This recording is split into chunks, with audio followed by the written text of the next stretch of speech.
This week on TGC News, all kinds of new guns, a bunch of industry news, and the best price on the internet for our deal of the week. It's going to be great!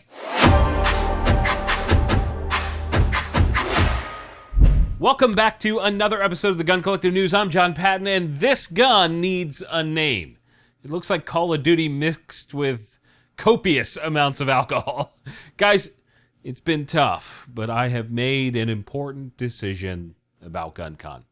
I am personally going to give away 5 lead redistribution tools.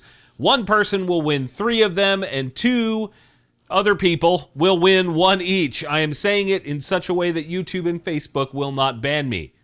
The only way to get in on winning these and about $40,000 worth of other stuff from all the other sponsors is to get a ticket right now to guncon.net.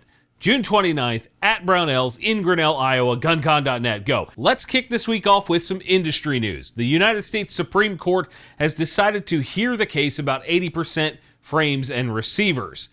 This could be huge news if they rule in favor of freedom. We just had oral arguments for the bump stock case a couple months back, and seeing them pick up another gun case is actually a positive thing.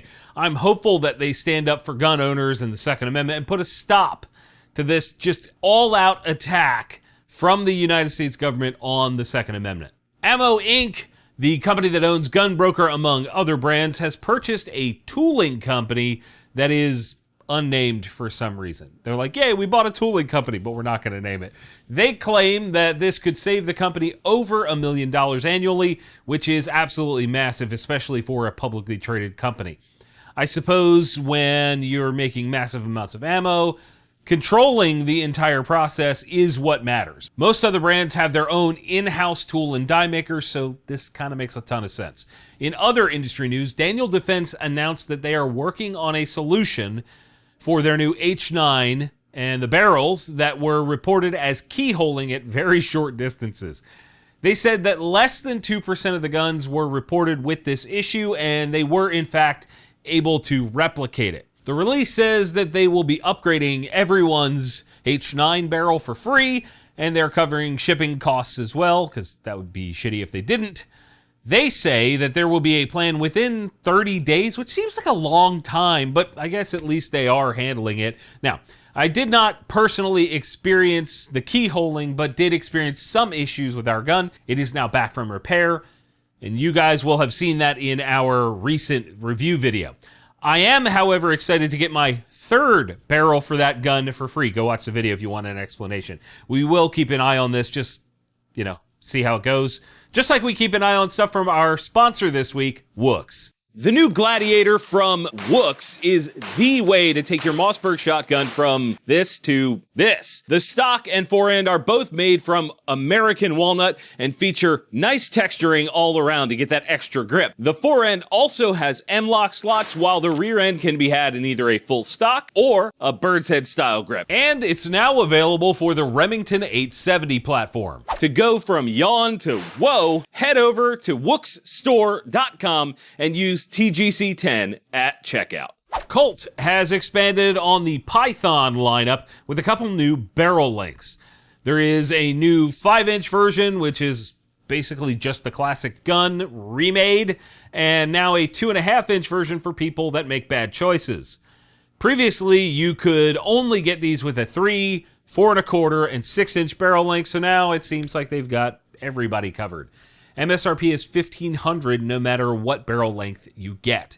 Moving on from there, G-Force Arms has a new version of their Huckleberry lever action. It's called the LTAC 357 or the Huckleberry Tactical, depending on where you look on their awful website. At the core, we have a 16.5-inch barrel, 8-round tube mag, large loop with a piece of leather on it for some odd reason. And then you have the tactical parts of the gun, which include a threaded muzzle and an M-lock handguard, as well as a forward-mounted Picatinny rail for an optic. Ooh, super tactical. You can get it with 3 different color setups, including black and silver, and black and wood. MSRP here is $780 across the board. I gotta say, this could be fun. I have a review on a very expensive Mad Pig Customs 357 lever gun coming up very soon, and this is about 5 times cheaper than that. So that said, I don't trust G-Force quality as a Turkish importer. I also hate it when guns like this come with like a flat spot for your cheek, and then they have a rail on top as if like mounting an optic is gonna be right there. Like, no, that's not a thing. All of these guns need an adjustable cheek riser. I don't know why they don't come with it. It's just lazy bullshit, I guess.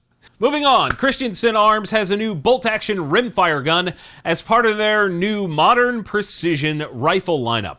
There are 3 calibers, 17 HMR, 22 long rifle, and 22 Magnum. And then 16, 18, and 20-inch barrel offerings for each of those. The barrels are all carbon fiber. The action and chassis and the forged carbon pieces are all Christensen's own thing. And it takes 10-22 mag. So essentially, this is a very churched up Ruger American rimfire. Oh, they would probably hate that I'm saying that. It comes with a TriggerTech trigger as well, because it should for the MSRP of $1250. They have a 50-yard sub-MOA guarantee, and the rifle weighs in at 6.2 pounds overall. This thing is about half the price of some fancy competition rimfire rifles that I've seen. So if it shoots well, it could be a good option for those looking to compete and potentially do well in a rifle match. That could be cool. Moving on from there, Breida, I don't know, has another new shotgun for us. It's a competition version of their 930i. Now, for those that don't know, I am an absolute semi-auto shotgun snob, and seeing this Turkish import has me cautious. However, it's got some nice features. Of course, it's a 12 gauge with a 3-inch chamber. Comes with either a 28 or 30-inch barrel. It comes with a fancy looking walnut stock with either silver and blue, silver and red, or all black finishes. It also has a fiber optic front sight, an adjustable cheek riser on the stock, and tuning weights. MSRP here is $2,500, which is not cheap for any shotgun, really. My go-to in this type of sporting clays shotgun is the Breida A400 XL. I put over 20,000 rounds through mine, and I absolutely love it. MSRP on the Breida is currently $2,159, but it doesn't have that adjustable stock, and if you want that, you have to get their multi-target version, which is $3,120 MSRP. So perhaps this is a solid deal. Oh, it might be a turd. I don't know. If you're a shotgun snob like me, sound off in the comments with your thoughts. Side note, they will have this very shotgun on display at GunCon. And before I hit you with another new gun, I've got the best deal on the internet for Wheeler torque wrenches. I love being able to bring this stuff to you guys.